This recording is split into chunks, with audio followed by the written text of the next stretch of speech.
RJD के एक विवादित विधायक हैं फतेह बहादुर सिंह। इसने फिर से देवी देवताओं के ऊपर विवादित टिप्पणी दिया है। इससे पहले देवी सरस्वती जी के ऊपर टिप्पणी दी थी, तब लोगों ने बर्दाश्त कर लिया था। इस बार फिर से भगवान राम के ऊपर इसने टिप्पणी दिया है। हिंदू देवी देवताओं का ये आए दिन अपमान करता है और इस पे आरजेडी को अपना स्टैंड क्लियर करना चाहिए। इसे पार्टी से जितना जल्दी हो सके निष्कासित करना चाहिए, क्योंकि हिंदू देवी देवताओं पे अपमान करना मेरे हिसाब से सही नहीं है।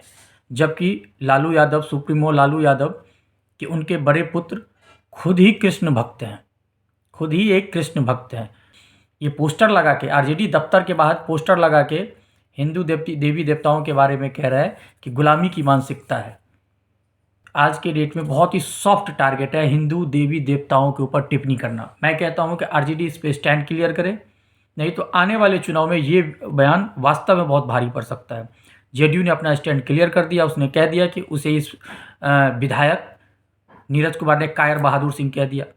क्लियर कहा है कि हमें इससे कोई लेना देना नहीं है। बहुत ही गलत टिप्पणी दिया है। जेडीयू का स्टैंड पूरे तरीके से क्लियर है कि जेडीयू इस बयान से सहमत नहीं है। आरजेडी को अपना स्टैंड क्लियर करना चाहिए।